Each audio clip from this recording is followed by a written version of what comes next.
Thank you and welcome back to Race Industry Week 2023. Welcome back, George. And we are going to be talking to Chris Stewart from Gridlife. The beauty of Race Industry Week is to cover every aspect and every facet of racing.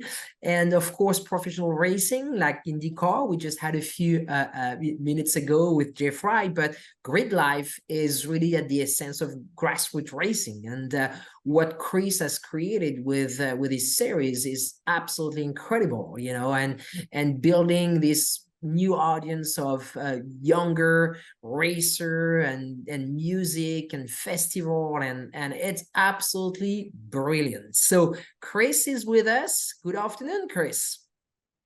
Hey, how's it going, guys? I think it's got me. Good to see you. Yes. And Cool. you know what? Chris is one that's been with us since the very first Race Industry Week. So thank you. Yeah, always an honor to be a part of it, and really humbled to be like amongst all of the guests that you guys have assembled. Thank you. Well, thank you. You belong there. Thank you, Chris. Hey, Chris. So just get us started. Of course, a quick introduction. Chris Stewart you are the founder of Gridlife. Yeah. Give us for those of those in the audience who may not be super familiar, just the quick rundown on what Gridlife is all about. And in a follow-up question, I want to talk a little bit about the evolution. So just paint, Totally, if you would, a picture for us of what Gridlife is all about. Yeah. So going back to kind of the start, Gridlife was really conceptually like a mashup of all the things that I was really passionate about and really into. So, and it was all formed in a pretty organic way, like aligning through hobbies, friendships, community, and also my professional career. So, the kind of origin stories is I was into cars, into Hondas in particular, kind of in the Fast and Furious era. Started to get into track racing. This is the early 2000s, like 2001, 2002. And having a little bit of a tough time, like finding a place to call home, right? So not that there wasn't events, but there was certainly like a lot less events back then than there is now. Me and all my friends were getting into track racing. We found out you could rent a racetrack. We rented Gingerman Raceway on a Monday, pooled all of our money together. And then that was kind of the starter fuel for everything. So that was in 2004 when we made kind of in a Honda, it's called the West Michigan Honda Meet. I was living in Grand Rapids at the time. Yep. That event, we were in our 20s, and just kind of that event like organically grew over kind of the next 10 years and really forged this kind of deep-rooted community of younger track day enthusiasts, right? So people were starting to transition from show cars to street cars and getting into track stuff, and we were kind of at the center of that in the Midwest, at least for the Honda community. Fast forward 10 years, I'm working in advertising. My background is I'm a creative director, so particularly like digital strategy and connected ecosystems and stuff like that. So like professionally, I'm thinking about, how communities get together both digitally and physically, and simultaneously, while cars were always a big hobby of mine, music was a huge passion. So I'm a big Deadhead, big Fish head, a lot of these like cult-like musical experiences, a lot of music festivals. So, in my free time, I still, go to a lot of shows and a lot of different festival experiences. And then the process of just the way I was thinking about stuff, because of my career in advertising, brought the genesis of like, hey, how do I get all of the disparate communities or all of my different friends that are in separate segments of automotive culture together to see what being at the racetrack is all about. And that's where Gridlife kind of was forged, right? So effectively, it's like anything that's participatory track racing or track day or drifting that's the center of it. And then we build a bunch of ancillary experiences and kind of festivalize that track day weekend, so that even those with just a little bit of car curiosity can basically not get bored and find something to do.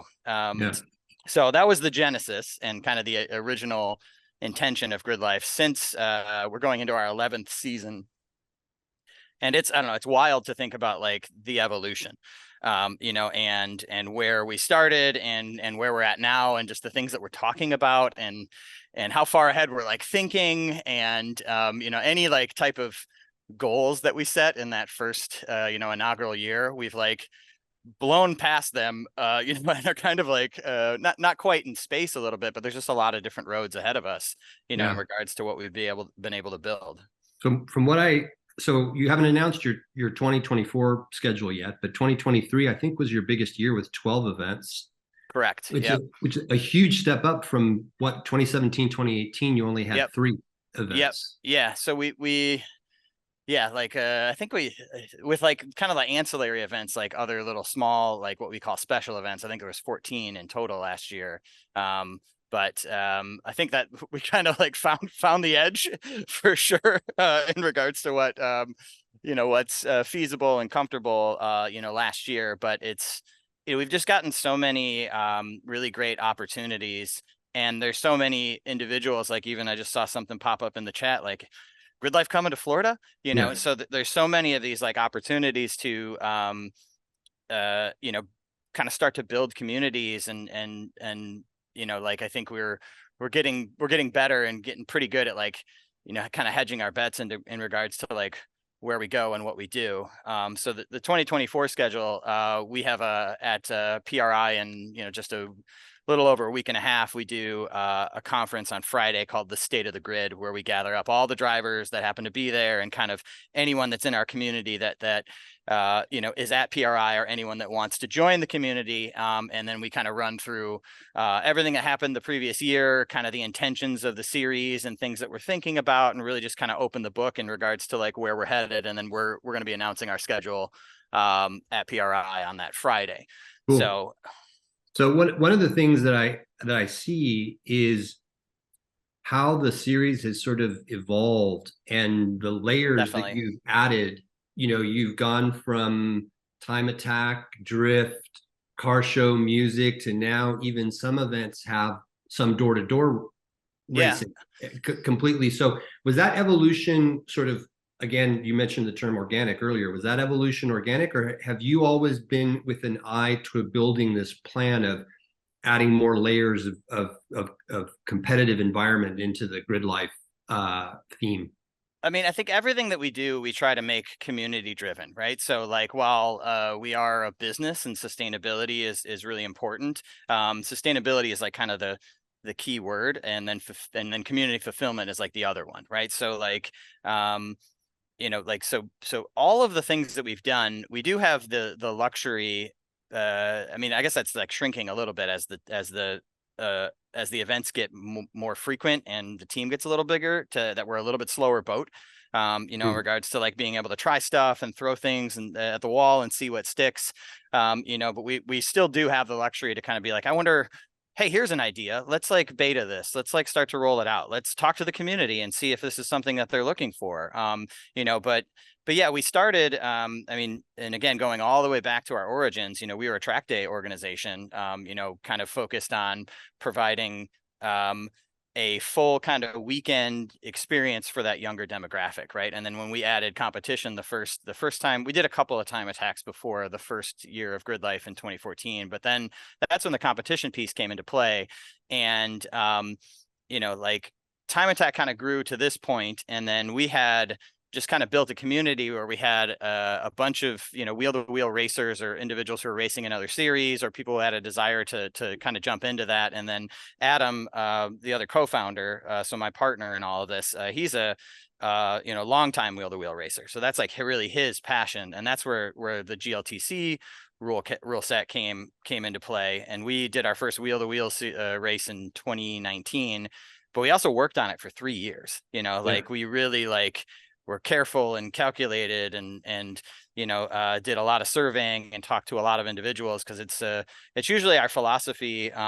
If we can't bring anything unique or have a really kind of unique twist on something, then we try not to do it, you know, or like we don't pursue it that heavily, because I think overall the philosophy of what we're doing is trying to kind of build an oven and bake more pies. So, you know, there's no need for us to kind of rinse and repeat or copy or clone, you know, exactly what other, you know, people are doing, because we want everyone in the industry to succeed. So that's usually our approach, right? And as far as the wheel-to-wheel stuff, that's easily our, you know, kind of marquee series now. You know, we had, it was at, we have kind of two different types of events that we did. We started this like strategic model of what we call the festival tour, which are where we kind of bring everything, right? We like we bring all the ingredients and we try and make the best soup that we can. And we did 6 of those events last year. And then we have some other events, which we're calling club weekends, which are just a little bit more of like a, you know, kind of a club race weekend plus, right? So it still has some additional ancillary stuff, but it's really focused on the driving experience and a little bit more focused on kind of a tighter, smaller community. Like those are kind of the seeds. And then you know, it's not necessarily a traditional ladder system, like anyone can run at any event, but the festivals, you know, speaking of like Gingerman, it's 21,000 people there. Wow. You know, it's like a hard, you know, like if you're a beginner track day student, that's a pretty hard environment to like be a beginner in. So we've like, you know, kind of sunset some of that stuff and really getting into refining these experiences so that they're more repeatable in more places and more consistent, and then easier for, you know, kind of the team to manage, so that we can bring, you know, some of these club weekends and some of this other stuff to, you know, communities that we, and areas and regions that we're not serving. You know, and just trying to kind of build the foundation for that kind of push forward. One of the things that has grown, I think, this year is this move to what I would call sort of the more legacy road circuits. Lime Rock Park, Watkins Glen. Circuit of the Americas isn't quite as old as those, but it is certainly, you know, the one of the pinnacle road racing facilities in the U.S. Laguna Seca, you guys just completed an event a few weeks ago there. Yep. Is the move to these venues signify, and I don't even know if you like to use the term, but does it signify a quote unquote legitimacy of what Gridlife is doing, or is it just you need better venues to do events, or is it maybe a little bit of both? It's kind of a little bit of both. I mean, that's probably been like the biggest, right? Like quantity of events is one thing, you know, that's a push. You know, the quality and the amount of like details that we put into the experience is like another. That's a little bit like harder to promote or show, you know, like, hey, we got a really great parking team and the experience is smooth. Like, you're not going to put that on a flyer, you know, or whatever the case may be. But it matters. It matters. It does matter, right? Like, so it matters. It matters a ton. And I think the move to kind of these more legacy venues, I mean, really, if you think about those, like the venues, you know, road courses in North America that really have gravity are, you know, you can count on both hands, right? And there's a lot of really great road courses, but ones that you know, like Laguna Seca or a Lime Rock Park or a Road Atlanta or a Road America or a Watkins Glen, you know, there's only like kind of a few of those, and they all are on everybody's bucket lists, you know, kind of tracks. And I think, it really was, again, like an organic kind of move towards, you know, these types of facilities based off of just kind of being true to the vision and building like a real authentic community that the opportunities have kind of presented themselves to us, right? Like in those regards, right? Where like, you know, with Laguna, I mean, we had some conversations with them pre-pandemic that got pretty far, but you know, it's yeah, like when we've been carefully, I'll use Laguna as a specific example of like how that came to be and why, you know, like that, we've been looking at California and kind of the West Coast. We're based out of Chicago, right? So we're very Midwest, right? And California is very far away. It might as well be another world, you know, for, you know, our community and you know, our operations and all that stuff. But I would just sort of hold you up just real quickly there to say, I would think that California would have a great car culture that aligns really specifically with Gridlife. 100%. And it does. I think the thing that we've been like juggling with is like how to harness it, right? There's also like a lot of distraction and there's a lot of things going on and a lot of great promoters and series and events. And it's never our intention to kind of kick the door in and be like, haha, come to this, you know, like we really want to like see what people are doing and be like the conduit that like merges the different communities together and kind of becomes you know, a little bit of a neutral player that like adds to, you know, those communities versus like trying to borrow or make people make decisions about like, you know, what side they're on or who they drive with or what event they go to. So you know, that was really like kind of our watchful eye, is like trying to make friends and talk to people and see what the community needed and where they wanted to go. And if we're thinking about like venues and tracks in California that really make impact and something that we're going to put a flag in, like Laguna Seca is really, you know, be Laguna Seca or Sonoma, you know, are kind of the only two, you know, that also have infrastructure and that type of stuff, so that when you come to the event, it feels like, wow, I've arrived somewhere. And I think, you know, I really credit like Dickie and Steve and the team over at Lime Rock for kind of opening a bunch of doors for us. So like we got introduced to those to Skip and the whole team over at Lime Rock through Michael Hershen from FCP Euro, who was one of our partners. So it's like kind of the community like clicking together. And you know, Lime Rock was really like they like saw the vision for what we were doing, and you know, really was like kind of the success of the event that we put together at that venue. And then we did some surveys like kind of on the out, and I think 60% of the audience that had come to that event had never been to Lime Rock Park. Right. And then Laguna Seca was the same story this year, where we're not the biggest event by any means, but we are, you know, pretty decently sized, you know, sized and growing every year. But I think what we're doing is bringing a lot of new people to these, you know, incredible venues that haven't been there, or haven't had a reason, or haven't, you know, I don't want to say like felt welcome, but just haven't had like, you know, anything bringing them there, you know. And I think that's what really, like, it was that bit of information, I think, that you know, has really helped you know, have these conversations with you know, a lot of these, you know, more legacy tracks. And then also they've all become like really good partners. So I think the things that we're like looking for at this point in, you know, kind of the maturity of the series, you know, when we started in 2014, you know, we were just kind of renting tracks, you know, and like there wasn't, you know, we didn't have like an established model or an audience or anything like that. So, you know, we didn't have a ton of support inherently from the facilities that we went to. And now almost everything on that festival tour, you know, like all of those venues are like true partners and invested in kind of the vision of what we're trying to do, which I mean, especially when you get to a certain scale, like that's so immensely helpful and makes the, you know, experience as a producer so much easier. Yeah, I can attest to the fact that in my day job, when I'm not doing these Epart Trade Industry Race Week interviews, is also a creative director with our racer agency in both Laguna Seca and Lime Rock, are clients of ours, and I can attest that they were thrilled to be working with Gridlife. And I think that probably a lot of these legacy tracks are looking for more things like Gridlife, because they are looking for ways to bring a different audience to their venues.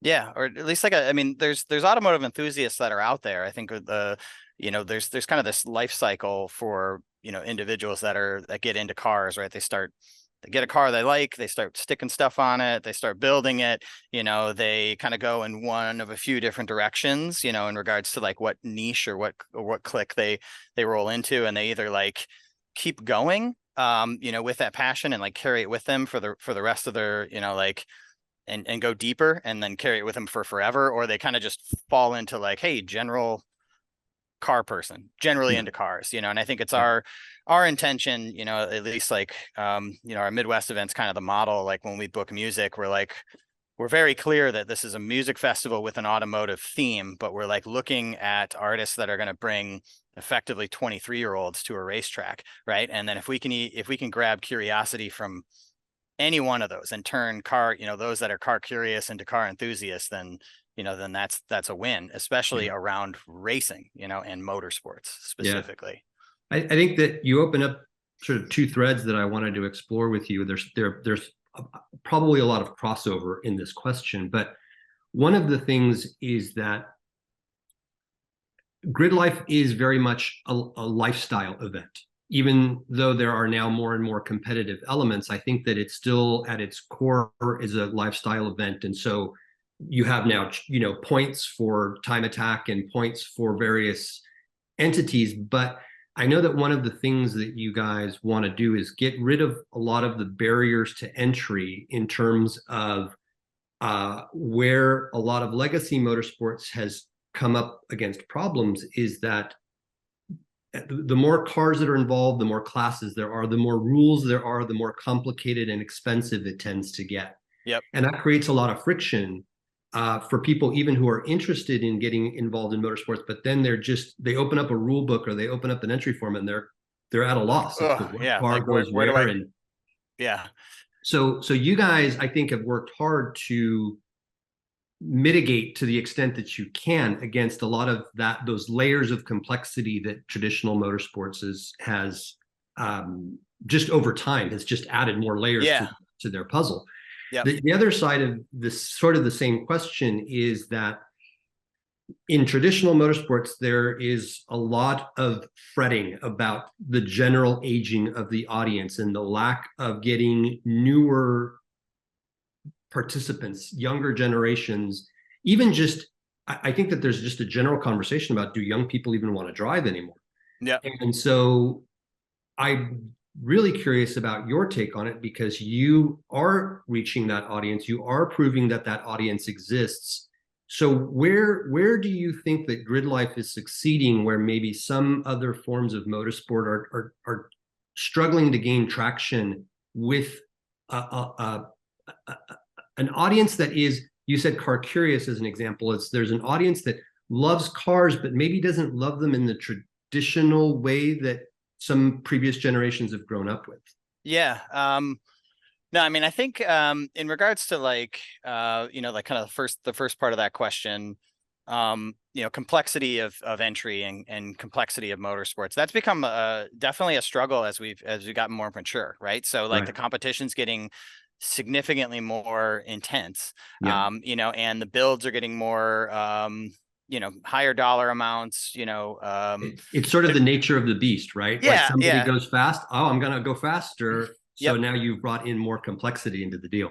Yeah. So, I mean, I think with time attack in particular, like that rule set, we share, efforts with Jason over at Global Time Attack and also Hayward from the SCCA. We talk relatively frequently about kind of our different efforts and what we're doing in kind of the time trial, time attack, North American time attack space.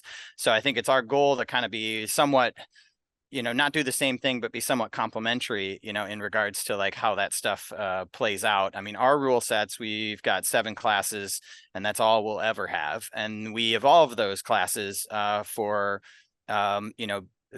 subtly, but intentionally, to, kind of stay current with the way that we think people interact with their vehicles and like how they want to build them. Right. And like, it's not it's specific enough to breed pretty tight competition and pretty decent parity amongst those that are at the pointy end, but also open enough that like you can come and still run the car that you want and there's a place that you fit. I think in regards to rules aside, right, rules are always going to have some complexity and some they're going to get layered as you try to balance out stuff and build parity and all those types of things. I think the really important thing in all of that effort is like keeping the community and the intention and the, spirit of the competition and really protecting that, so like when things swing too far one way or the other, then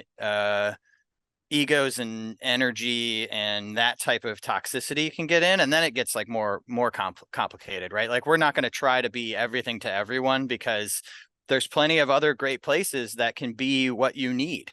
Right. If we can be that gateway and somebody can go and like our GLTC class, for example, like we may at some point in the future, next 5 years, like have some offshoot of GLTC that is a different power to weight ratio or a different type of car. But right now, like, that's what we do, right? Like, if this is the rule set, and if you want to build, you can, like, this is what we do. And I think the goal is that, like, if we build something that people want to stay in because it's the community they're a part of, but it also, like, if we can get them in and then they hang out with us and then discover something else, that's great too. That, like, keeps them into the community. They'll, if their friends are there and the people that are there that they want to be with are always going to come back, and they're always going to kind of be in it, whether they're driving or not, So I think that's the, like, the overall goal. I think, with Time Attack in particular, like, I always talk about our entry level series is called Sunday Cup. So Sunday Cup was also another organic growth, rule set. Like, it came out of just the behaviors of our community. So it's based off of, it's effectively a kind of like B-spec, structured that way. But the way that it came to be is that a bunch of our instructors around 2015, 2016, their, like, track cars are broken. So they started bringing in their daily drivers and instructing and driving in their daily drivers. A lot of them happen to drive Honda Fits. So we built an entire series, and a whole rule set around, these stock Honda Fits effectively. And there's other types of cars that come into it, but it's intended to be, you can almost look at it from, like, a price point and be like, all right, you can get a car for 12 grand and you can run the series for 2,500. And if you want to start there, it's a great place to start. Or if you, like, credit card race yourself to death and you still want to be here, you can fall down into that. And the competition's really good. So it's like, it's trying to build, like, kind of this cyclical ecosystem that just keeps the community vibrant and keeps people in, like, I mention this sometimes, where, like, we produce racing events and motorsports events, but really what we produce is community and like, kind of that energy, and whatever the community needs is what we'll do, like 50 years from now, if we're going to do, like, automated, hovercraft bubble racing, because that's what the community needs or that's what they want, then that's, we have the ability to do that. So yeah, super cool. Yeah. And then I didn't get to the second part of the question because I think we're running short on time, but yeah, I mean, I think in short, like, what we've been trying to do is just really build, a community that's focused around kind of this younger demographic, and then be as open to bring them in, whether it's getting to the racetrack to see what, participatory motorsports is, or pro motorsports, or whatever, and just try and, like, catch those sparks so that we can start a fire. Very cool. Well, we'll look forward to your announcement at PRI on the 24 schedule and any other big news that you guys have coming. But congratulations on what you've achieved so far, because I do think I've never been directly involved with you guys at Gridlife, only in the peripheral, but I think that what you're doing is fantastic. Thank you. I really appreciate it. And again, appreciate being a part of this, every year. Always look forward to it. Registering on Epart Trade is easy. To start, click on the Join for Free button on the homepage. First, search your company to see if it's already in our database. If you see your company on the list, click on it to select it. Then, choose Claim Company if you are one of the decision makers, an owner, marketing person, or main company contact. Or choose Join Company if you are an employee, and press Continue. If you couldn't find your company in our database, select Register a New Company. On the following page, fill out your name, email, phone number, job title, and choose a secure password. If you chose Register a New Company, you'll need to choose your business type. Select Supplier if you're looking to display products or services and connect with buyers. Choose Racing Business if you're looking to source new parts and connect with suppliers. Choose Race Team if you own or are a member of a professional race team. Then, enter your company name. Please provide a website, Facebook page, or LinkedIn if you have one, and choose to either claim or join the company. You can view and agree to our terms of use here. If you'd like to receive our weekly newsletter, choose Accept. Finally, click Register Now and your registration will be submitted for approval. An email will be sent to your inbox. Please confirm your email address and you will be approved shortly. Welcome to Epart Trade.